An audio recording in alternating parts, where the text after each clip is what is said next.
Assalomu alaykum. Bugun sizlar bilan rus tilida o'zimizni va oila a'zolarimizni yoshini aytishni o'rganamiz. Rus tilida yosh возраст deb aytiladi. Siz e'tibor berganmisiz? Odamlar o'zini yoshini aytganida ba'zi birlar gод so'zini ishlatadi, ba'zi birlar года so'zini ishlatadi, bir xillar esa лет so'zini ishlatadi. Gод degani ham yosh degani, года degani ham yosh degani, let degani ham yosh degani. Demak, xohlasak god, xohlasak goda, xohlasak let so'zini ishlatishimiz mumkinmi yoki bularni ishlatish tartibi va qoidasi bormi? Albatta, bu so'zlarni o'zini ishlatish tartibi bor. Agar yoshimiz 11 dan tashqari bir soni bilan tugasa, 1, 21, 31, 41, 51, 61, 71, 81, 91 yoshda bo'lsak, unda biz yoshimizdan keyin god so'zini ishlatamiz.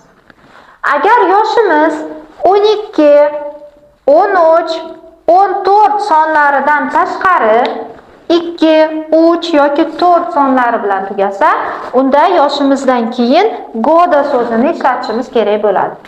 Agar yoshimiz 5, 6, 7, 8, 9, 0 sonlari bilan tugasa yoki 11, 12, 13, 14 yoshda bo'lsak, unda yoshimizdan keyin let so'zini ishlatamiz. Misol uchun, agar siz yoshim 16 da demoqchi bo'lsangiz, sizni yoshingiz 6 soni bilan, mana 16, 6 bilan tugaganligi uchun siz мне 16 let deb aytasiz.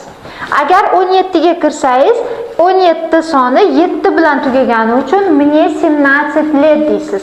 18 ga to'lganingizda 18 soni 8 bilan tugaganligi uchun мне 18 let deyiladi. 19 yoshingizda мне 19 let deysiz. 20 yoshga to'lganingizda 20 soni 0 bilan tugaganligi uchun мне 20 let deb aytasiz. Undan keyin 21 ga to'lganingizda, endi 21 bir soni bilan tugaganligi uchun мне 21 год deyiladi. 22 ga to'lganingizda мне 22 года, 23 года, 24 года и дальше ketdik. 25 ga to'lsangiz, 25 5 soni bilan tugaganligi uchun yana let so'ziga qaytamiz. Мне 25 let deb aytiladi. Mana shunaqa qilib yoshimizni aytamiz. Keling biz endi siz bilan oila a'zolarimizni yoshini aytishni o'rganamiz va birinchi erkak qarindoshlarimizdan boshlaymiz. Bitta narsaga e'tibor berishimiz kerak. O'zbek tilida biz kimnidir yoshini aytganimizda dadamni yoshi, oyimni yoshi, akamni yoshi deb aytamiz.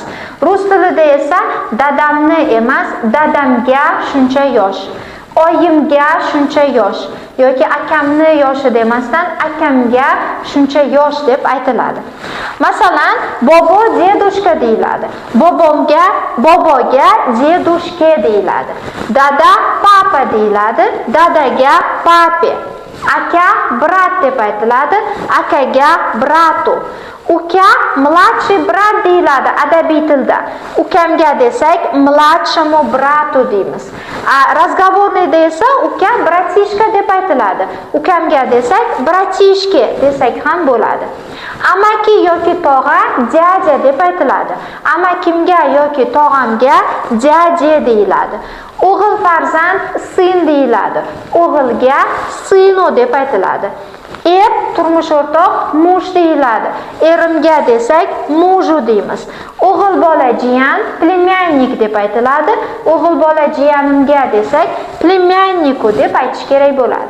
Endi mening bobomga, mening dadamga, mening akamga demoqchi bo'lsak, unda moему degan olmoshni qo'shishimiz kerak bo'ladi. Moему dedushke, mening bobomga, moему папе, mening dadamga, moему bratу, mening akamga, moему bratishke, mening ukamga, moему dяде, mening amakimga yoki tog'amga, moему сыну, mening o'g'limga, moему мужу, mening erimga, moему племяннику, mening jiyanimga degani bo'ladi. Masalan, meni o'g'lim 10 yoshda desam, buni konstruksiyasi rus tilida mening o'g'limga 10 yosh deyish kerak bo'ladi. Shunda moему сыну 10 лет deb aytishim kerak bo'ladi. Agar mening emas, sening desakchi, unda sizning o'g'lingizga yoki bizning o'g'limizga demoqchi bo'lsak, unda sening deganda твоему, bizning deganda нашему, sizning deganda вашему deb aytiladi. Sizning deganda вашему deb aytiladi. Например, твоему сыну 10 лет. Sen o'g'lingga 10 yosh dedik yoki bizni o'g'limizga 10 yosh desak, нашему сыну 10 лет yoki sizni o'g'lingiz necha yoshda desak, сколько лет вашему сыну deb aytamiz. Endi ayol qarindoshlarimizni yoshini aytishni o'rganamiz. Demak, babushka buvi, buvimga babushki, oyi mama, oyimga mami, opa sestra, opamga sestre. Singil, mladшая сестра, adabiy tilda, разговорныйda esa сестренка. Singlimga, mladшей sestre yoki sestrенки. Xolaga yoki xola yoki amma, tётя, xolaga yoki ammaga tёти. Qiz farzand дочь, adabiy tilda, разговорda esa дочка. Qiz farzandga дочери yoki дочки. Ayol, ya'ni rafiqa, jina, ayolga, rafiqaga жене.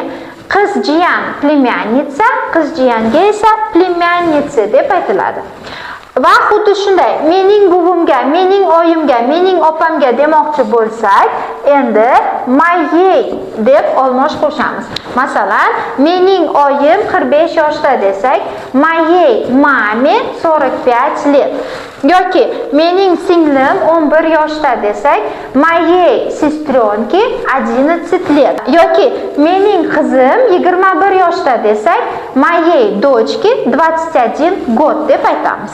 Agar sening, bizning yoki sizning demoqchi bo'lsak, sening твоей, bizning нашей, sizning esa вашей deb aytiladi. Например, sizni qizingizni yoshi nechida desak, сколько лет вашей дочери deymiz. Yoki seni jiyaningning yoshi nechida desak, сколько лет твоей племянницы deb aytamiz. Yoki bizning buvimizning yoshi nechida desak, сколько лет нашей бабушки deb aytishimiz to'g'ri bo'ladi. Bu mavzu sizga qanchalik tushunarli bo'lganini bilib olish uchun o'zingizni va oila a'zolaringizni yoshini kommentariyalarda rus tilida yozib qoldiring.